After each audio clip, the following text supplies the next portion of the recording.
Nah, untuk selanjutnya nanti Pak Bambang akan menyampaikan materi. Nah, mudah-mudahan ini bisa menjawab permintaan Pak Brian tadi nih. Masalah SDM kan masih bermasalah Pak ya? Ya. Masalah SDM, terus kemudian masalah jaringan. Nah, itu Pak Irfan nih jaringan. Pak Tam itu dulu pernah mau jadi apa? Intelligent di island atau apa? Batam Intelligent Island ya. Ah, itu mungkin mudah-mudahan segera terrealisir ini. Tapi mungkin sudah fasilitasnya sudah mulai ada Pak ya. Saya yang nggak tahu di tempat Pak Brian ada nggak ya? Kelihatannya orang Indonesia itu nggak bisa lepas dari tawar menawar Pak. Mungkin kalau ada atau di Batam orang belanja bisa nawar mungkin bagus juga kayak di pasar itu Pak Edi dan tempatnya Pak Edi itu. Nah ini kan seru juga nih ini. Oke, materi berikutnya Pak Bambang, ada waktu 20 menit Pak Bambang, silakan Pak Bambang. Baik Pak, terima kasih izin sharing ya. Oke.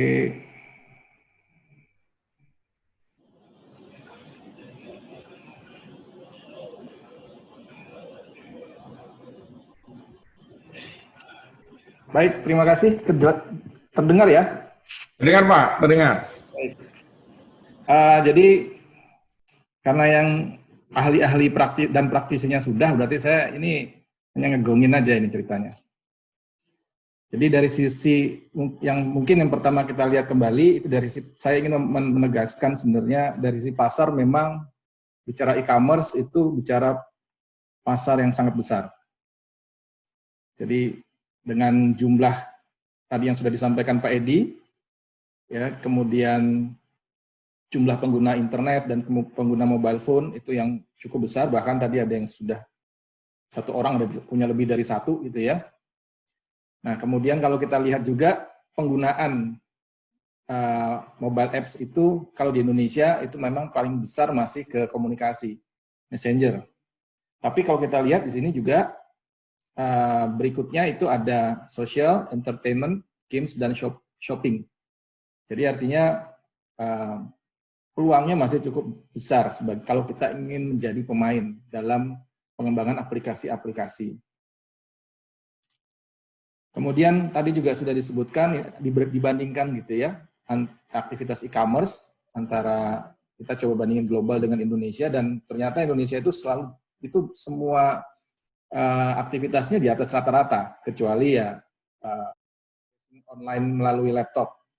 Tapi itu terkoreksi di purchasing online-nya melalui mobile device. Jadi sangat tinggi.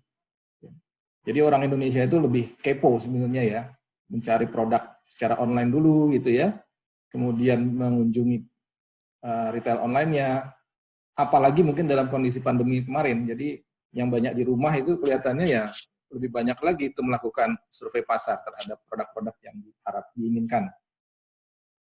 Nah kemudian ini juga clue ya secara nasional memang, tapi saya bisa anggap bahwa pola ini juga bisa berlaku di Batam sebenarnya kan begitu ya.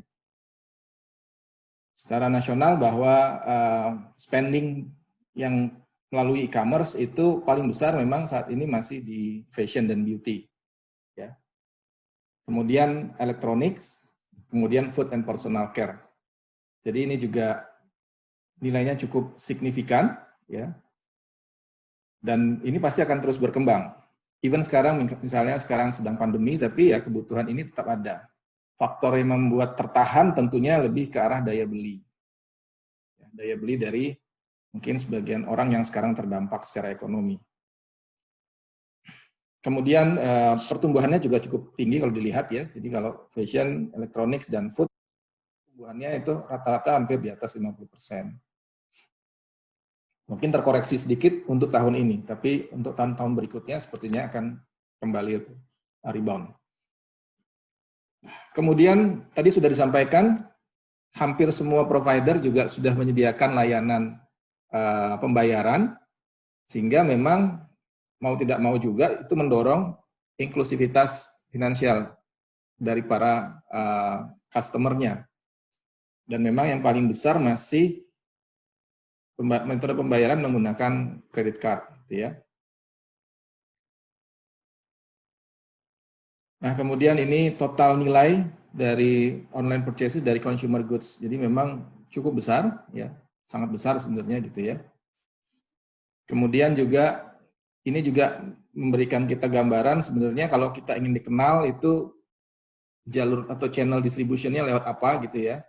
Dan ternyata kalau di Indonesia itu masih lewat search engine, sehingga kemampuan untuk mengoptimize SEO ya, search engine optimizing, supaya produk kita bisa cepat ditemukan, itu juga satu hal yang penting nanti dalam mengelola bisnis di e-commerce. Kemudian harga. Nah, sebenarnya ini juga harus jadi sinyal gitu ya. Jadi orang itu pasti akan melihat harga, sehingga kalau misalnya ada marketplace atau ada misalnya kita bangun sebuah toko online tetapi transparansi terhadap harganya itu tidak bisa dipenuhi, biasanya itu tidak menjadi prioritas lagi atau tidak jadi pilihan untuk dikunjungi gitu ya. Karena orang pada kembali, apalagi di Indonesia gitu ya, itu akan melihat juga. Nah, kalau dilihat ini juga secara keseluruhan perkembangan pengguna internet akan meningkat, dan itu juga akan mendorong peningkatan market size dari e-commerce maupun revenue growth-nya. Ya, jadi kalau dilihat polanya hampir sama gitu ya, meningkat secara linear. Mungkin terkoreksi sedikit, tetapi untuk sektor-sektor tertentu justru saat ini malah terjadi penetrasi sebenarnya. Nah, ini juga saya coba cuplik untuk yang Southeast Asia, jadi Asia Tenggara. Ini sebenarnya menjadi masukan kalau produk kita memang ingin juga itu punya pasar di Asia Tenggara, maka ada beberapa marketplace yang sudah sustain sebenarnya gitu ya, yang sudah established, yang bisa kita jadikan salah satu channel distribution. Ya. Nah, kalau di Asia ternyata memang Shopee yang paling yang menguasai market share-nya. Jadi yang paling banyak dikunjungi websitenya itu Shopee.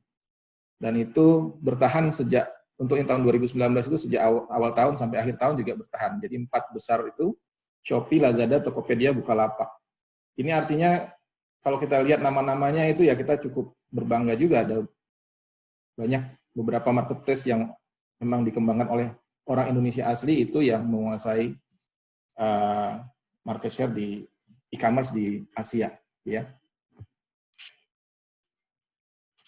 Nah, kemudian kalau data yang terakhir juga ini yang untuk Indonesia gitu ya. Untuk Indonesia juga dari sisi ini tahun ini itu yang paling secara umum itu yang paling besar itu Shopee gitu ya. Marketplace-nya. Kemudian kalau kita sebelah kanan itu kalau kita lihat dari mana store originnya. Jadi produk-produk itu dari mana ininya, produknya, ternyata Tokopedia itu yang paling besar exposure-nya menjual barang-barang dalam negeri, ceritanya begitu ya, barang-barang dari Indonesia. Ya. Sementara kalau Shopee itu, kalau dilihat, itu banyak menjual barang-barang untuk luar negeri. Jadi ini juga ya masukan buat kita, artinya tadi kalau memang teman-teman Pak Edi, Pak Brian juga sudah mengembangkan marketplace sendiri, mungkin untuk ekspansinya memang kita perlu lihat nanti.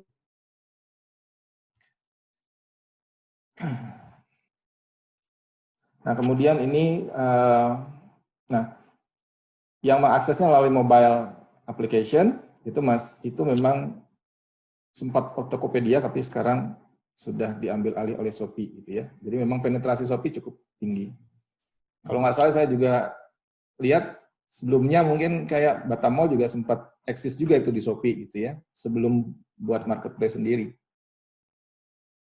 Nah, ini bicara tentang pengembangan ke depan, tentunya bicara e-commerce itu bicara tentang bagaimana kita bisa memprediksi atau mengantisipasi perilaku dari konsumen, itu kan kira-kira.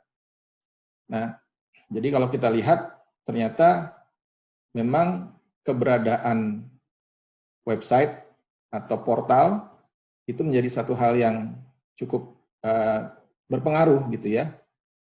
Jadi ada 34% yang kalau dia lihat ternyata nggak ada websitenya, itu dia nggak akan tindak lanjutin lagi ya informasi apakah itu tawaran produk atau layanan. Ya. Kemudian 45%-nya dari itu juga tidak akan mau melakukan pembelian gitu ya kalau dari sisi website atau portalnya dianggap tidak kredibel atau ya kurang baik gitu ya. Itu yang kita lihat. Nah, yang menarik juga ternyata perilaku konsumen ketika dia akan melakukan pembelian secara online itu juga dia akan melakukan survei terlebih dahulu kan, dan dengan online itu memang akan sangat mudah melakukan survei dan perbandingan gitu ya. Bisa langsung ke websitenya, juga bisa melalui search engine karena di search engine biasanya suka ada menu pilihan tentang pembandingan gitu ya.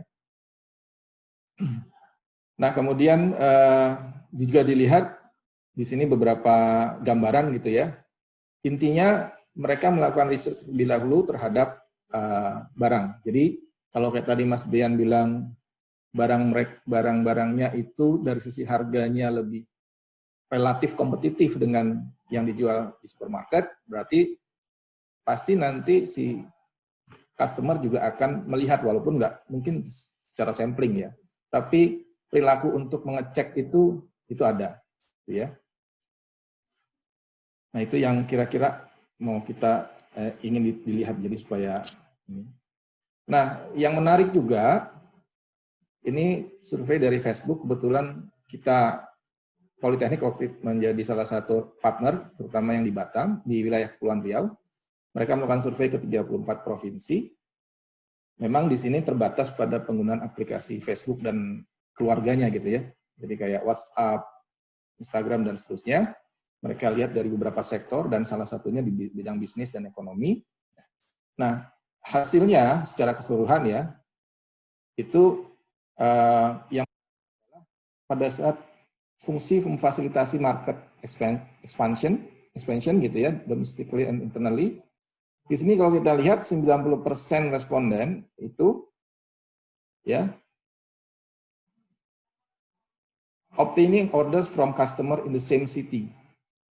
Jadi artinya dia memperoleh pesanan itu dari artinya aplikasi ya, itu memperoleh pesanan dari customer yang berada pada kota yang sama gitu ya.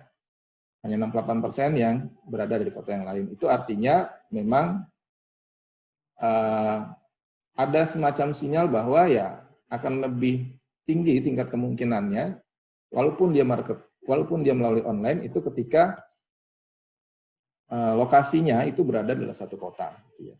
Sehingga inilah juga yang mungkin tadi menjadi salah satu strength point buat Batam Mall, misalnya begitu, ketika dia menjual sesuatu di luar tadi yang sudah memang disampaikan alasan-alasan yang disampaikan oleh Mas Brian. Ya, jadi itu kira-kira ya.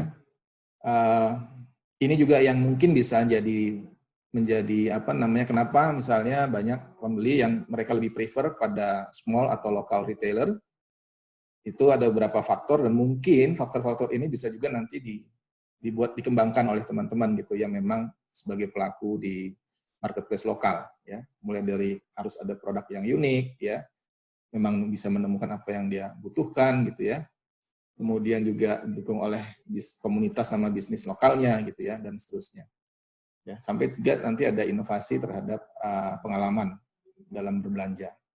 Tadi sudah ada beberapa fitur yang sebenarnya cukup baik, seperti tadi kan belanja bulanan dan seterusnya. Nah, memang kalau dilihat secara nasional, transaksi belanja online itu trennya itu banyak menguat, itu terutama di luar Pulau Jawa gitu ya. Ini disebabkan mungkin karena penetrasi online, pendekatan belanja online-nya memang di luar Pulau Jawa relatif ya belakangan gitu ya, dan sekarang sedang berkembang. Apalagi tambah sekarang pandemi gitu ya. Kemudian memang pertumbuhan akan didominasi oleh penjualan retail untuk saat ini gitu ya, kalau kita bicara e-commerce.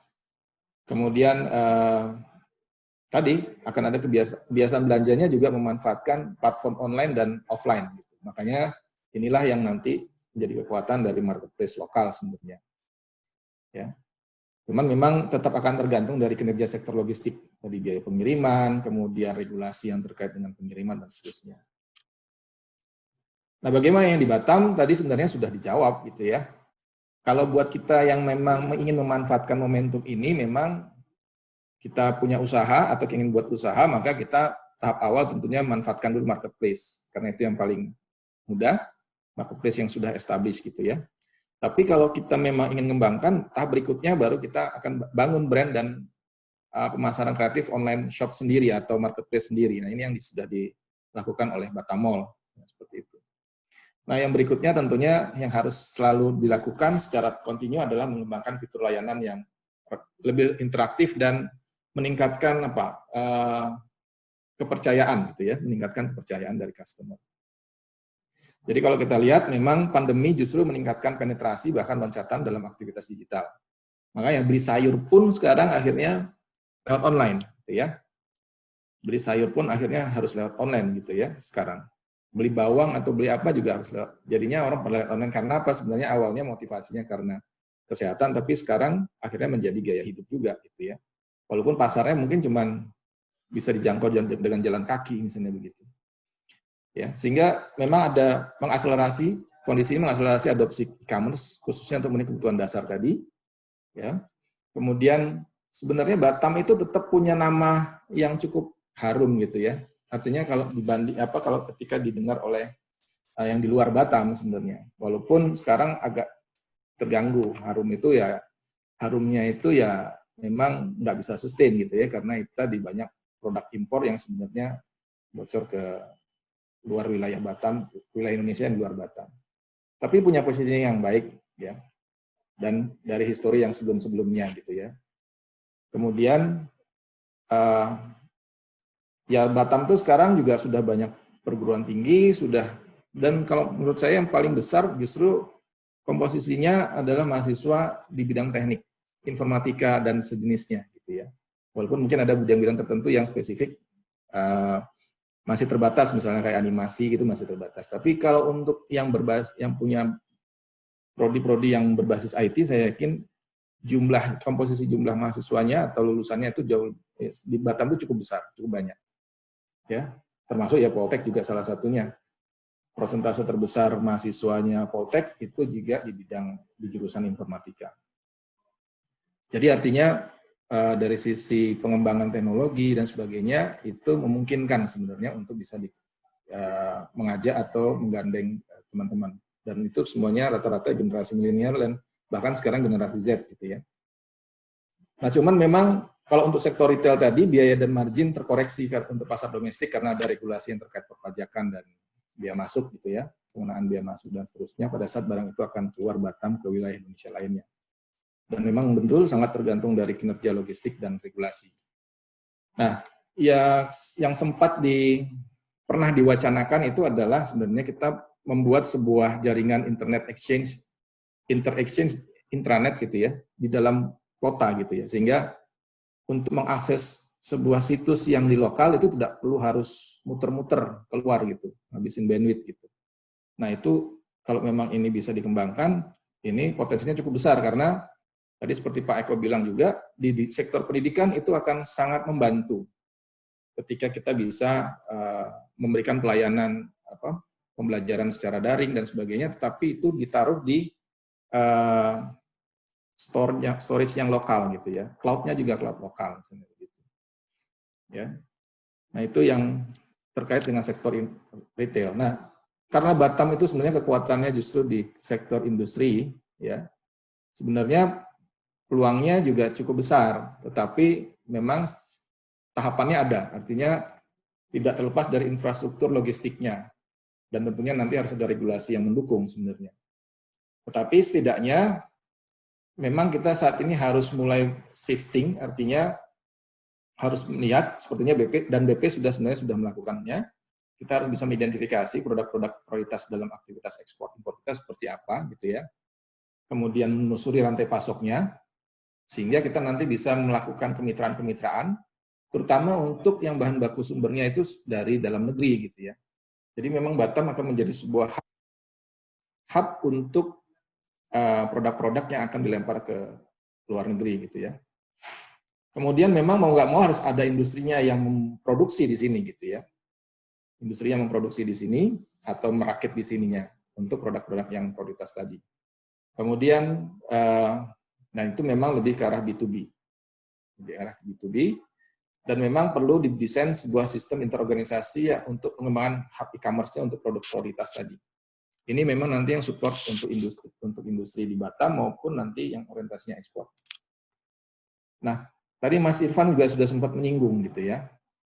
Jadi pertanyaan berikutnya, dengan begitu besarnya potensi e-commerce, dengan begitu besarnya kebutuhan dan tren ke depannya, kira-kira Batam akan dapat apa gitu ya. Nah, kalau untuk yang sektor retail, sebenarnya kalau menurut saya sih itu kita bisa serahkan ke mekanisme pasar. Artinya memang itu komunitas dan bisnis lah yang mengelolanya.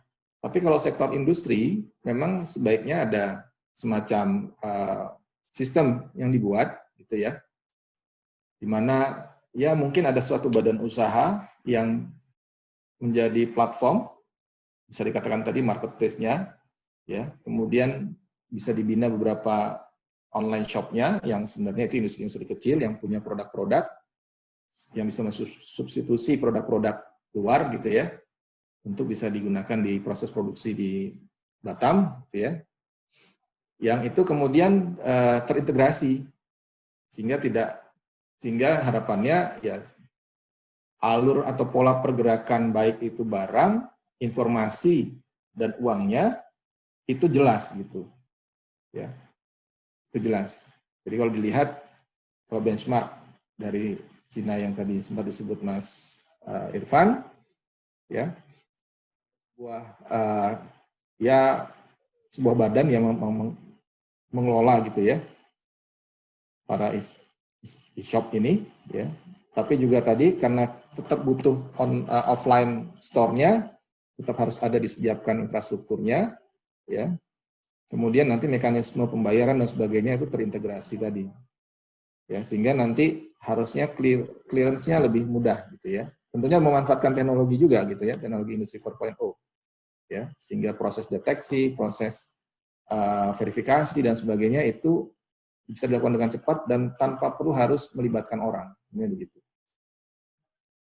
Ya, itu yang kira-kira mungkin bisa ya wacananya gitu ya, yang bisa disampaikan, nanti kita mungkin bisa diskusikan bersama. Mungkin terima kasih Pak, itu dulu. Terima kasih Pak Bambang.